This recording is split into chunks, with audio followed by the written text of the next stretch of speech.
જય શ્રી કૃષ્ણ, જય માતાજી, હર હર મહાદેવ.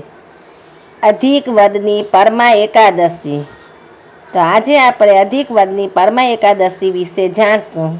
બોલો પુરુષોત્તમ ભગવાન કી જય.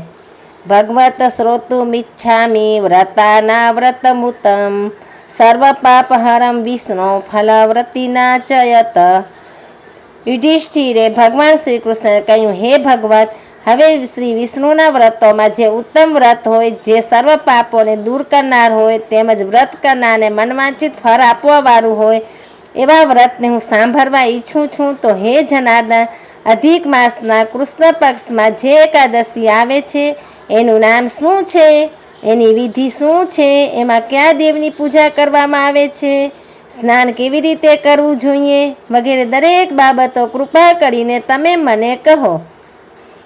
ભગવાન શ્રી કૃષ્ણે કહ્યું, હે રાજેન્દ્ર યુધિષ્ઠિર, અધિક માસના કૃષ્ણ પક્ષમાં આવતી એકાદશીનું નામ પરમા એકાદશી છે. ઘણા એને કમલા એકાદશી પણ કહે છે. બધી તિથિઓમાં ઉત્તમ તિથિ ગણાય છે. એકાદશીના વ્રતના પ્રભાવથી લક્ષ્મી સાનુકૂળ થાય છે, નિર્ધનતા દૂર થાય છે અને એ વ્રત કરનારના ઘરમાં સદાય લક્ષ્મીનો વાસ થાય છે. પરમા એકાદશીના દિવસે પરોઢિયે વહેલા ઉઠીને નિત્યકર્મ કરી વિધિપૂર્વક સ્નાન કરી વ્રતનો નિયમ લેવો. ત્યાર પછી ભગવાન શ્રી પુરુષોત્તમનું સ્મરણ કરવું. ઘરમાં જપ કરવાથી 1 ગણું, નદીના તટ ઉપર જઈ જપ કરવાથી 2 ગણું, ગૌશાળામાં જઈ જપ કરવાથી 1000 ગણું, અગ્નિહોત્ર શાળામાં જઈ જપ કરવાથી 1100 ગણું પુણ્ય ફળ મળે છે. પરંતુ ભગવાન શિવના ક્ષેત્રમાં, તીર્થસ્થળોમાં, દેવતાઓની નજીક તથા તુલસીની નજીક જપ કરવાથી 1,00,000 ગણું અને ભગવાન વિષ્ણુની સમક્ષ જપ કરવાથી અનંત ગણું પુણ્ય ફળ મળે છે. એવી એકાદશી વ્રત કરનારે ચક્ર સુદર્શનધારી દેવાધિદેવ ભગવાન વિષ્ણુની સમક્ષ ભક્તિભાવથી પ્રસન્નચિત્ત થઈને આ મંત્ર બોલીને ઉપવાસ કરવાનો સંકલ્પ કરવો. એકાદશ્યા નિરાહાર સ્થિતવહામ પરેદહની ભોક્ષ્યાતિ પુંડરીક શરણમ મે ભવાચ્યુત. હે કમલનયન, હું એકાદશીની તિથિમાં નિરાહાર રહી ઉપવાસ કરીને 12 કે 12 ઉપરની તેરસે ભોજન કરીશ. તો હે અચ્યુતમ ભગવાન, તમે મને તમારા શરણમાં લ્યો. હે યુધિષ્ઠિર, અગાઉ અધિક માસની સુદની પદ્મિની એકાદશીમાં જણાવ્યા પ્રમાણેની સ્નાનવિધિ, વ્રતવિધિ, પૂજાવિધિ વગેરેની વિધિઓ અધિક માસની વદની પરમા નામની એકાદશીની હોય છે. ત્યાર પછી પૂજા કરીને વ્રત કરનારે ભગવાન શ્રી વિષ્ણુને આ પ્રમાણે પ્રાર્થના કરવી. અજ્ઞાનતિમિરાનધસ્ય વ્રતેનાન કેશવ પ્રસિદ્ધ સુમુખો ભૂત્વા જ્ઞાનદ્રષ્ટિ પ્રદો ભવ. હે કેશવ, મેં કરેલા એકાદશીના વ્રતથી તમે પ્રસન્ન થાવ અને અજ્ઞાનરૂપી અંધકારથી આંધળા બનેલા મને તમે જ્ઞાન દ્રષ્ટિ આપો. યુધિષ્ઠિરે ભગવાન શ્રી કૃષ્ણને કહ્યું, હે જનાર્દન, આ અધિક માસની કૃષ્ણ પક્ષની પરમા એકાદશીના સંબંધમાં કોઈ પૌરાણિક કથા જો હોય તો તમે મને કંઈ સંભળાવો. ભગવાન શ્રી કૃષ્ણે કહ્યું, હે રાજન, આ એકાદશીના વ્રતની કથા હું તમને કહું છું, તે તમે બધા સાંભળો.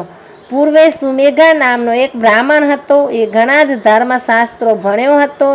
એ ઘણો જ ધાર્મિક હતો. એની પત્ની પણ ધાર્મિક વૃત્તિની હતી, પવિત્ર અને પતિવ્રતા હતી.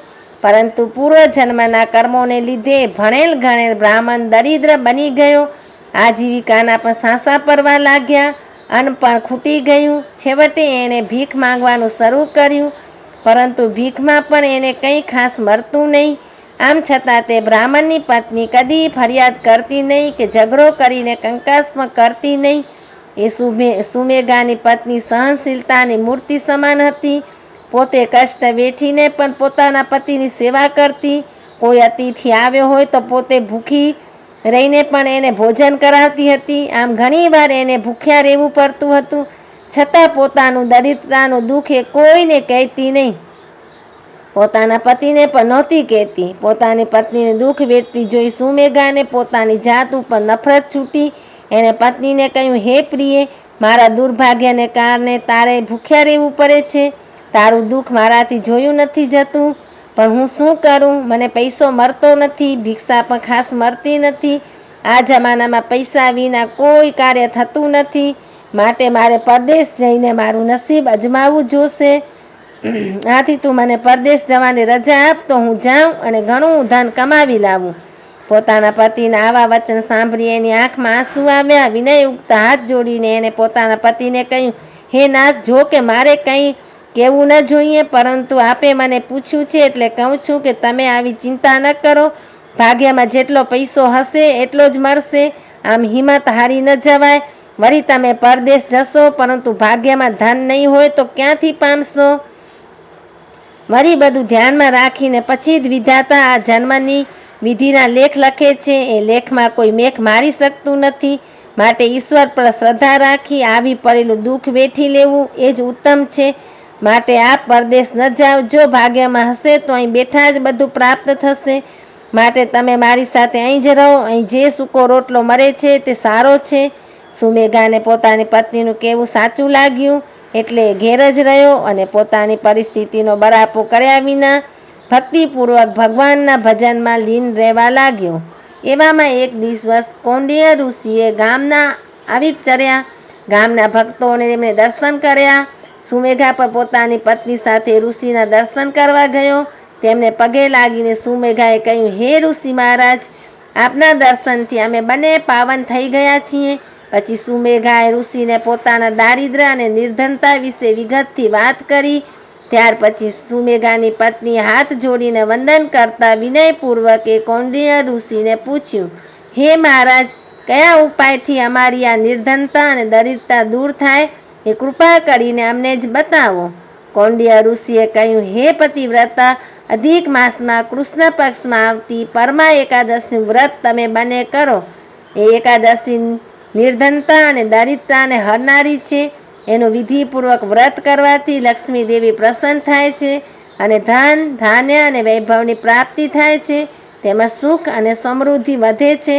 આ સાંભળી સુમેઘાની પત્નીએ કૌંડિન્ય ઋષિને કહ્યું, હે મહારાજ, એ વ્રતની વિધિ અમને કહો. કૌંડિન્ય ઋષિએ કહ્યું, અધિક માસના શુક્લ પક્ષની પદ્મિની એકાદશીની જેવી વિધિ છે એવી જ વિધિ આ પરમા એકાદશીની છે.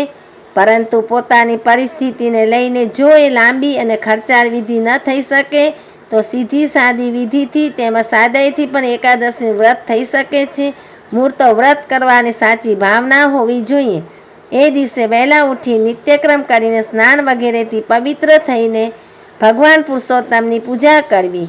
ઉપવાસ કરીને રાત્રે ભજન, કીર્તન સહિત જાગરણ કરવું. ત્યાર પછી બારસને દિવસે પોતાની શક્તિ પ્રમાણે બ્રાહ્મણો જમાડીને વધુ અન્ન ન બની શકે તો થોડુંક પણ દાન કરવું.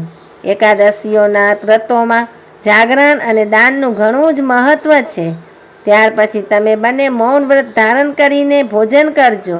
આ વ્રત કુબેરે વિધિપૂર્વક કર્યું હતું, તેથી ભગવાન શંકરે પ્રસન્ન થઈને એને અખૂટ દ્રવ્ય ભંડારનો અધિપતિ બનાવ્યો હતો.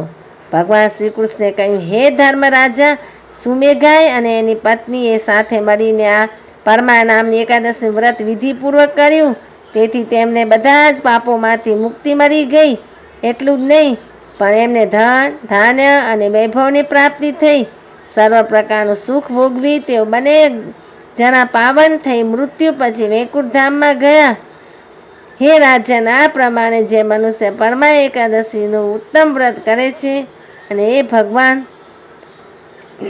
એને ભગવાન છે તે વિષ્ણુના દિવસે એનું મહાત્મ્ય સાંભળે છે, તે સર્વ પાપમાંથી છૂટી જાય છે. એટલે પરમા એકાદશીના દિવસે ભગવાન શ્રી વિષ્ણુ ભગવાનનું મહાત્મ્ય સાંભળવું જોઈએ. એવમ્ય કુરુતે રાજન પરમાવ્રતમુત્તમ શૃણુયાદ વાસરે વિષ્ણુમ સર્વ પાપે પ્રમુચ્ય. બોલો પુરુષોત્તમ ભગવાન કી જય. હર હર મહાદેવ.